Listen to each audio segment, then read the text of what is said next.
Santa Egg, blessed for the Christ's body, sa Christ's my domain. Amen. Wow, thank you po, Lord. Thank you po, Lord. I love you, Lord. God bless you, Lord. So guys, nagutom yung aking singer. Kakakanta. Ayan. Ito na nga lang yung ginamit kong mantika guys. Kasi sayang naman. Pwede na siguro yan.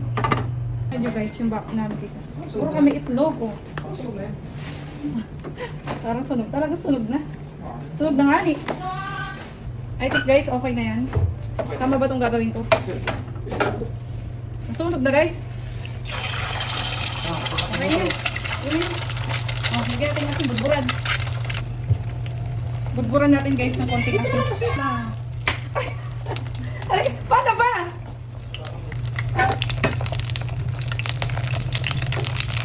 Pwede na siguro yun guys. Guys, so, bakaw na to. Pwede na yan, midnight snack. Ay! Mantik na ano yung sakit.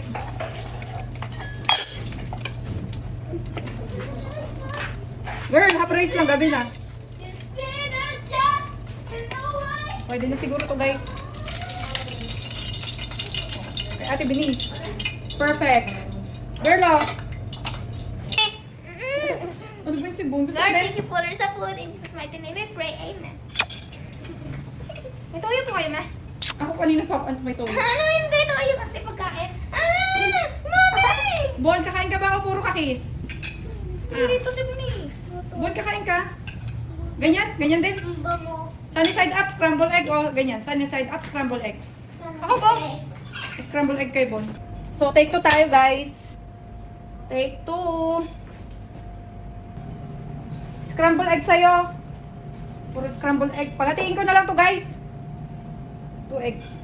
Bawasan ko na lang kaya yung mantika. Parang dami. Bawasan ko na lang to guys. Wait lang. Sobrang dami. Okay na yan, oh. Scrambled egg. Ganito ako magluto ng favorite nilang scrambled egg.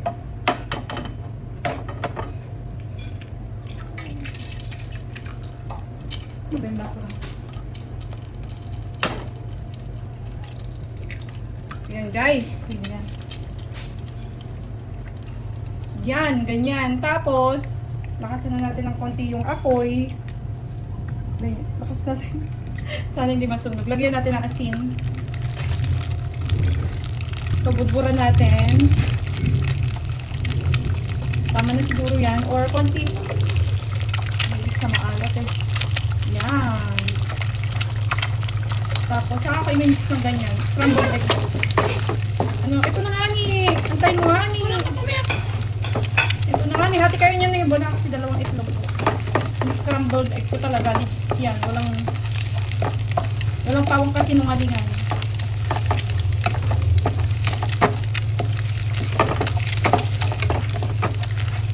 Okay na nga ni. Favorite talaga nila guys mga itlog, ganyan.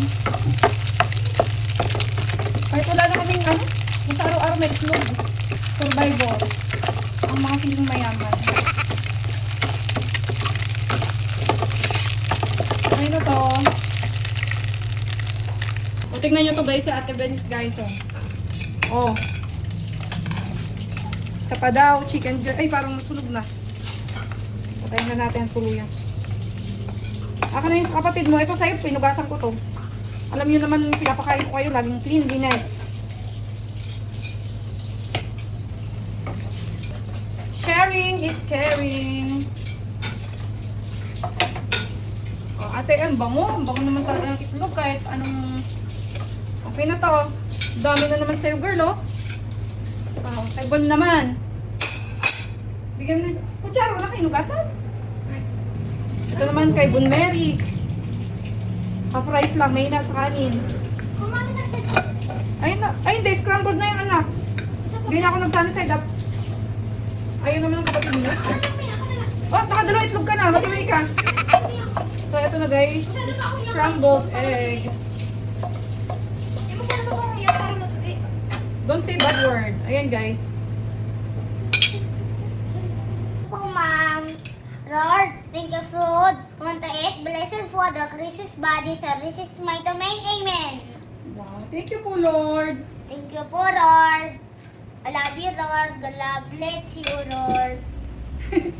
Si ate mo na nag-pray kanina. Gutom na gutom. Hindi nakapag-antay. Inuna ko si ate kasi kumanta si ate. Opo.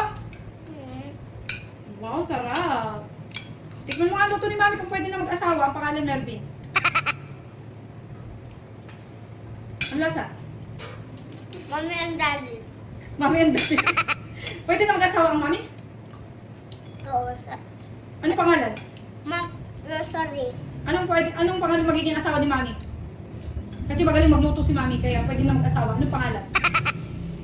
Cooking. Cooking. Mali. Anong magiging pangalan kapag pwede na mag-asawa ang Mami? Badarama. Badarama. Hindi pa rin na-guess. Melvin Badarama. Saksakin ko. Staycation na naman ang mga feeling mayaman guys dito sa aming second store. Ang kalat ng higa. At tingnan nyo yung asawa ko. Nagtatrabaho pa rin ng mabuti oh. Nakabili na siya dyan ng opisina. So dalawa naman yung computer namin dun sa tindahan. Nag-decide kaming dali na dito yung isa. Kasi nga lagi na akong absent dun sa kabila naming store. And then si husband, eto na nakabili na ng computer niya. Joke lang. Sinet up niya na. Tapos, ang mangyayari niyan guys, ayan, di niya ako naririnig kasi may headphone ng kanyang galit na naman yan. Tapos guys, yun, busy. Ano nga yung sasabihin ko? Puro yan, trabaho lang kami ng trabaho. Walang pahinga.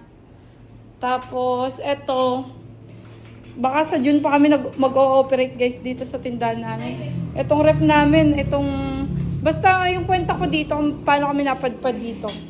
Ito non-pro sana to Hanabishi. Kaya lang, ay naku guys, hindi siya gumagana kaya sad life. Ayan, dami pa namin gagawin. Pero guys, lagi kami nagmamap dito. Kaya wala siyang alikabok na. At ito na nga kanina, dinala na yung speaker. Staycation muna ang mga person dito. Kaya nga, parang studio nga yun. Katapos nung nakaraan, bumili na. May unboxing vlog nga to si Ate Venice ng kanyang piano, tapos ng guitar ni Yvonne. Kaya hindi ko pa na-upload guys. Sa dami ba namang ginagawa namin sa buhay? Hindi ko na alam kung paano ko ma-upload yung mga daily activities ng aming pamilya. Pero hanggat kaya, ng likod ko, ng katawan ko, ng puso ko, go lang tayo. Yun lang, life update.